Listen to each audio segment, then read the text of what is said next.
Just over 3 years ago, on February 2nd, 2020, a 24-year-old Patrick Mahomes faced 3rd down and 15, down 10 points to San Francisco, with just 7 minutes left to play in the Super Bowl.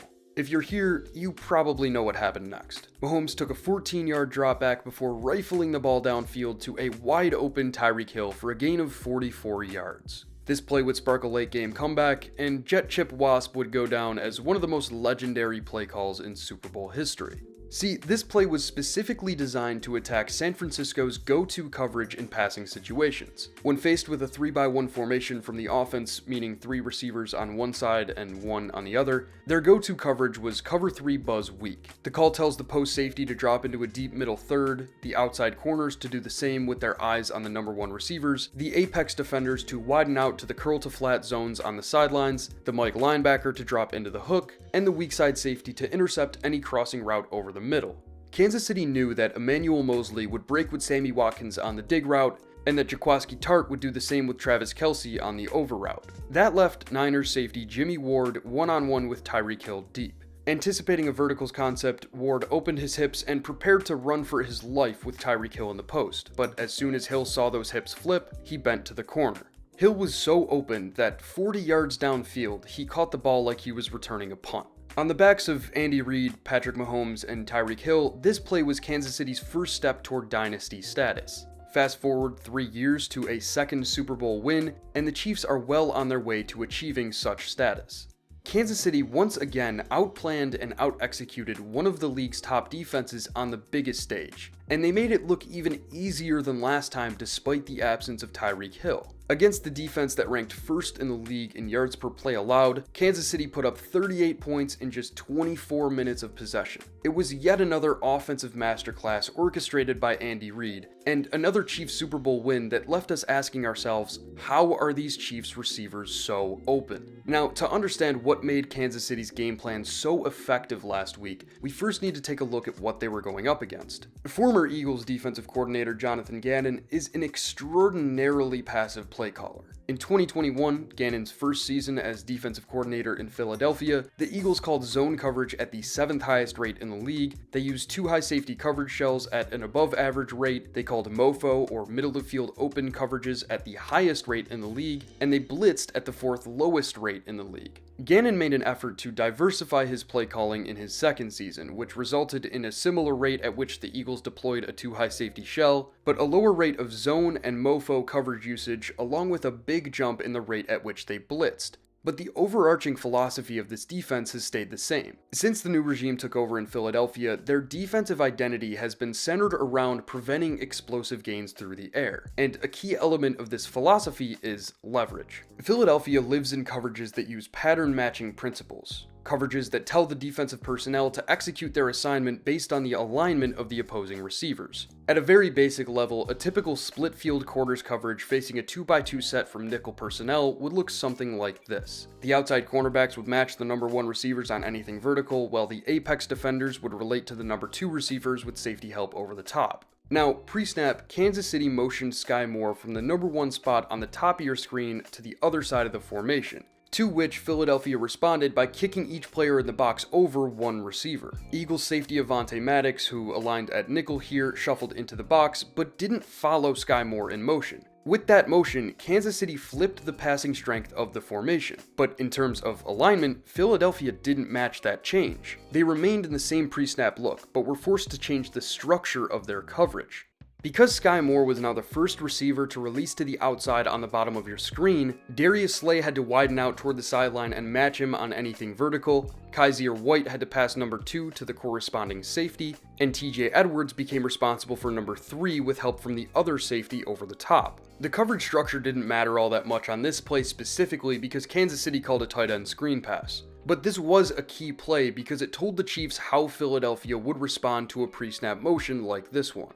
Just 2 plays later, Kansas City dialed up a concept to take advantage of what they had just learned. The Chiefs again showed a 2x2 set pre-snap, to which the Eagles responded by deploying a similar 2-high structure with Avonte Maddox aligned opposite Travis Kelce on the passing strength of the formation. Pre-snap, Philadelphia's split field quarters call would tell the outside corners to match the number 1 receivers vertically, the apex defenders to relate to the number 2 receivers with safety help over the top, and the Mike linebacker to keep his eyes on the running back. At the snap, Kansas City puts Kadarius Toney in motion from the bottom of your screen to the top, which again changes Philadelphia's coverage assignments. To ensure that Toney doesn't have a lane down the sideline if he does get the ball, Avonte Maddox is responsible for matching his release. That gives the defense comfortable outside leverage and the ability to force the ball carrier back into the teeth of the defense if necessary. But now that Maddox had to match Toney, TJ Edwards had to push to Travis Kelce, which even with safety help over the top is one hell of a mismatch. The run fake to Toney kept the linebackers flowing toward the top of your screen while Kelce snuck off the line of scrimmage against the grain. That gave him an automatic head start over Edwards, who, in an effort to recover, gave it everything he had to take away a possible throwing lane on an over route. Then, when Edwards no longer had eyes on him, Kelce bent all the way back toward the sideline on a sail route. Edwards got blindsided by the turf monster, and Kelce caught the ball without a defender near him. Plays like these caused Philadelphia to shift over to more traditional man coverage after the first quarter, but Kansas City would come back to take advantage of Philly's motion rules again in the beginning of the fourth quarter. The Chiefs deployed a split backfield with Kadarius Toney lined up to the right of his quarterback and Jerick McKinnon to the left. Pre-snap, Mahomes sent Toney in motion to the left side of the field, forcing the same change in coverage assignments that you saw on the last play. Avonte Maddox was now responsible for Toney as the new number 2, which meant that TJ Edwards now had to match Juju Smith-Schuster lined up in the slot. Mahomes, Toney, and Smith-Schuster all did a great job of selling this fake screen, which caused Edwards to pursue Toney in the flat and left Smith-Schuster wide open on a rail route down the sideline. This would set up the first of 2 wide open touchdowns to receivers in the flat on back-to-back drives. But to understand how these touchdowns happened, we need to first understand why they were called. Philadelphia has a slightly different way of countering offensive motion when they call man coverage in goal-to-go situations. Inside their own 10-yard line, when a receiver goes in jet motion from one side of the formation to the other, Philly will often use what's called a rock and roll rotation between 2 defensive backs. You can see it on this play from back in Week 11 against Indianapolis. Paris Campbell, who's aligned as the number 1 receiver on the top of your screen, goes in motion before the snap, and Philadelphia responds by sending cornerback Josiah Scott to the post safety spot so that the post safety, who in this case was CJ Gardner-Johnson, can out-leverage the man in motion if he gets the ball. Jacksonville took advantage of this tendency back in Week 4 by sending Jamal Agnew in motion to force that rock and roll rotation. When CJ Gardner-Johnson prepared to take Marcus Epps' spot at post safety, he took his eyes off of Agnew. Agnew then reversed to the flat, and predictably, no one was there to meet him. Kansas City called a similar play on the first of 2 wide open touchdowns inside the Eagles' 10-yard line, where Kadarius Toney faked jet motion, then slammed on the brakes and walked in for a touchdown. A couple of articles published in The Athletic have provided context around this play, explaining the roles of former offensive coordinator Eric Bieniemy, along with other Chiefs position coaches in the installation and execution of the play, as well as why it almost didn't work the second time, links to which I will leave in the description. But Philadelphia didn't always make this rock and roll check when faced with jet motion in the low red zone. Against Washington in Week 10, for example, the Eagles just had the corner aligned opposite the man in motion follow him. And against Dallas in Week 16, they had the nickel widen out to match the man in motion. Philadelphia's defensive motion rules in the low red zone varied all season long. Because Kansas City will occasionally give the ball to a receiver who goes in jet motion, the Eagles were likely to use the rock and roll check in the Super Bowl, but it wasn't a guarantee. Without tipping his hand within the game, Andy Reid was very careful to confirm that he would get the right look. Kansas City got the Eagles to show that rock and roll motion response on this first down from early in the third quarter. Sky Moore went in motion from the bottom of your screen to the top, which caused CJ Gardner-Johnson to leave the post and Avonte Maddox to take his place. Then, on the very next play, Kansas City did it again. Sky Moore, again, went in motion from the bottom of your screen to the top, which prompted the same rock and roll rotation from the Eagles' defensive backs. But just like on the last play, Moore was simply a decoy. On the following drive, Kansas City faced a 2nd and 7 from the Philadelphia 9-yard line and again put Sky Moore in motion to confirm that Philly would respond with a rock and roll rotation. Toney's walk-in touchdown would come on the following play, but only after Kansas City used jet motion on 3 different plays within the 10-yard line. Andy Reid literally triple-checked to make sure that Philadelphia would respond in the way they did, and he was rewarded with 6 points. But he wasn't done. On the following drive, after a 65-yard punt return from Kadarius Toney, the Chiefs again found themselves facing second down inside the opponent's 10-yard line.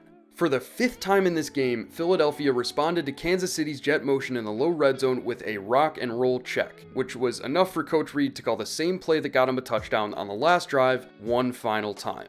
This time, however, Philadelphia called cover 0, which doesn't include a post safety. 4 of the 5 defensive backs on the field are manned up on the receivers, and the remaining 7 defenders are rushing the passer. Kansas City sent Sky Moore in motion to see if the Eagles had finally adjusted in the short time that they spent on the sideline, and even though they changed the structure of their coverage, Avonte Maddox still took his eyes off the man in motion, and Sky Moore's touchdown would put the Chiefs up by 8 with less than 10 minutes to play. Topping the infamous Jet Chip Wasp call seems like an impossible task, but here we are. On the biggest stage, Andy Reid made another top-tier NFL defense look silly. 38 points on just 8 possessions, capped off by back-to-back walk-in touchdowns from deep in the red zone in the Super Bowl, is nothing short of legendary. But that's what we've come to expect from Andy Reid and Patrick Mahomes. The best player-coach duo of this generation has done it again. Now, all we can do is wait in anticipation of what legacy-defining call they dial up next.